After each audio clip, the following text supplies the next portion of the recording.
Hello, this is the Provoked Prawn, and this is a video to compare two fantastic microphones and a lineup of comparisons as I go through this video. This is a video to compare the Shure SM7 podcast microphone with the Yeti X, Blue's premium USB microphone, but also to talk about the original Blue Yeti and the Yeti Nano, which I was fans of for a long time, and be able to talk about the differences between these microphones.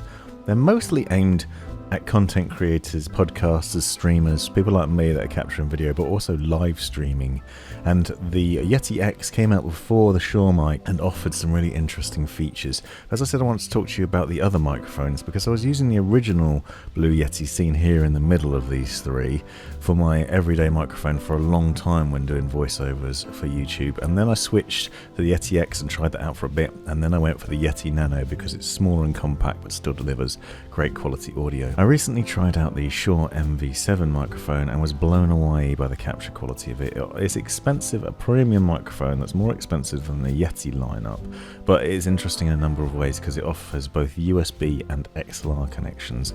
It also is capable of capturing some really good audio. Be sure to check out the links in the description to all the other videos on this mic and the Blue Yeti mics and give you an idea of the differences and to hear the capture quality of each of those mics because I use them in the videos.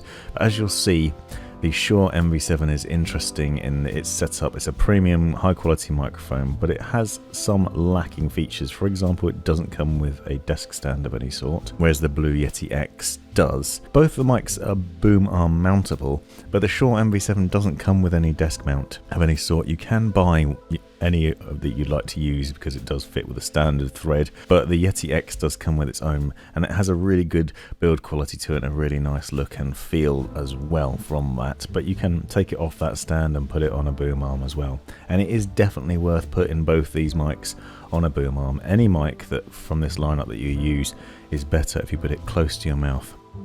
That helps you eliminate background noise but also get a richer quality of capture across in that as well. Now, the Yeti mics are USB by nature and they do capture a bit of background noise, unfortunately. The Yeti X is different because it was designed with podcasters, streamers and people capturing live audio in mind, and that's how it uses Blue voice technology, which allows you to apply various different filters to the audio, including a high pass filter, noise reduction, expander and noise gate, de-esser and compressor and other things to improve the audio. The Shure MV7 uses a similar logic, except it has a much more cut down software that you can use when it's in USB mode that basically automatically adjusts the levels of your voice to ensure it's capturing the right amount of sound, and it also does a really good job of eliminating background noise thanks to its design. Now, as I said, this is a USB and XLR mic, and that's the other way it's interesting. You can purchase it as a USB microphone and then at a later date upgrade, buy yourself an XLR setup that includes an XLR cable and something like a Go XLR Mini, which then acts as a preamplifier to then control the audio from that. You can then route your audio and bring in different audio sources, including sound from Discord, music, game sounds and other things. The Yeti X, by comparison, has a interesting setup for a number of other reasons, not least of which is that software, but it also has a control system on the front that shows you the metering of the voice, so you can see at a glance how the audio is being captured by the microphone, and you'll see the levels, so you get an idea visually of whether you're clipping and whether you're talking too loudly or not loudly enough, meaning you can adjust the gain and tweak things on the fly. Both these microphones obviously have mic monitoring capability, so you can listen to the audio of the microphone in a pair of headphones or a headset as well, so you can hear what's going on, and they have dials to adjust the gain on them easily and on the fly, so you can adjust that and tweak it as necessary. The Shure MV7 certainly stands out for the way it captures audio and the audio quality that it delivers, but the Blue Yeti X, for example, has some really great customization options in the software, and the Yeti X stands out from the other Yeti mics in that you don't have that software capability with the other ones, but they're all capable of capturing really good audio. And just check out the videos that I'll link to in the description so you can hear the differences between them, because as I said, I was using the Blue Yeti and Yeti Nano for a long time as my go-to microphone because I was pleased with the capture quality of that, and for the price point they are very affordable, good quality microphones that are trusted by many and for good reason. The Shure mic is certainly a premium microphone, but it's nowhere near as expensive as the SM7B, which is very expensive, and that mic requires an XLR amp in order to work, whereas the MV7 does not, which means you can use a USB connection to connect it to your PC, Mac and other devices, and it also has a connection that allows you to connect it to a phone and use it with an app as well, so you can use it on Android and iOS and connect it in that way and record with that as well. So there's loads of options that you can do, and you can also connect up both XLR and USB and capture from both sources at the same time, which makes it really interesting. For reference here, I'm using the Blue Compass boom arm, and I'd highly recommend that for any of these microphones that I'm talking about now. Allows you to get the mic up off the desk and away from sounds like that and get it close to your mouth so you can eliminate background noise and capture a really good quality of audio. And that's a really solid boom arm as well, that you can make sure doesn't fall off your desk and has a really robust setup to it that allows you to get it into just the right position without much hassle, and you can move it out of the way when you don't want to use it, and using it for a long while. And it's a really good boom arm to use with some clever cable channeling systems to keep things nice and neat as well. Now, both mics, as I said, can be mounted on that boom arm, and they have a standard thread allowing you to mount it. The other difference that you'll see with the Yeti lineup is that they have the ability to capture multiple different polar patterns. So where the Shure MV7 is basically designed for you to talk into the top of the microphone, the Yeti X, the Blue Yeti and the Yeti Nano all have different polar patterns. So you have multiple different capture options. You can use Cardioid, which is where you talk into the front of it. But if you want to use it in a podcast or interview setup where you have people talking around it and multiple people in the room sitting around talking into it, or you're trying to capture different audio from different angles, then the Yeti lineup is probably the more logical choice.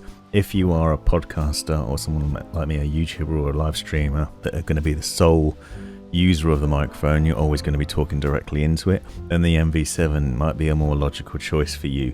But the ability to have more capture options in terms of how the positional of the audio is coming in makes the Yeti more interesting in that way. But what that does mean is that the Shure MV7 captures less background noise even when it's on the desk, because of the super tight way the polar pattern captures the audio going into the top of it. It doesn't capture as much of the surrounding audio even when it's close to a keyboard, and this is something I demonstrated in the video on the MV7, so if you want to hear that you can check that out. However, once again, it is better to get it up and close to your mouth. You get a much richer sound from there.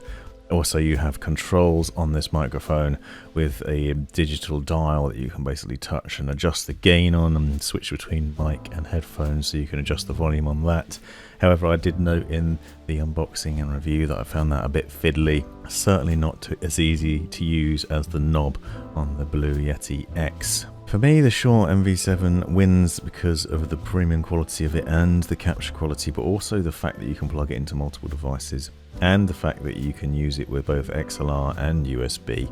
It makes for an interesting stepping stone. So if you've been looking at something like the Shure SM7B but thought you're put off by the price of it and how expensive it is, because it is quite expensive, almost double the price of the MV7 and a lot more than the Blue Yeti microphones, and you are worried that you then have to buy an XLR setup, you don't need to worry about that with the Shure. It just connects with USB and it works still really well to capture some fantastic audio. The software on it is a lot simpler to use than Blue's Blue Voice software. It's a lot less hassle. It automatically levels things out for you. It doesn't offer quite as much in terms of voice adjustment. One thing the Blue Voice software does is it allows you to tweak and adjust the quality of your voice, whereas the Shure one basically just levels you out and captures a good quality of your natural voice, so you can't tweak how you sound necessarily. Now, as I said, it's not to dismiss the Blue microphones by any point. They are high quality microphones, really well built,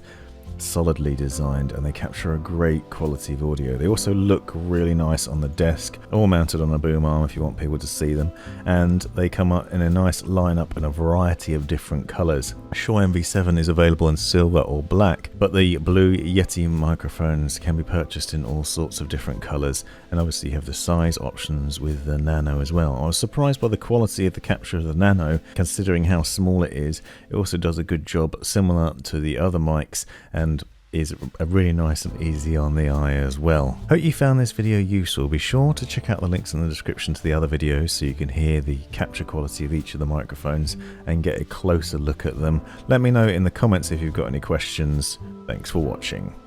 This has been the Provoked Prawn. Thanks for taking the time to watch this video. Hope you found it useful, interesting, hilarious, or all of the above.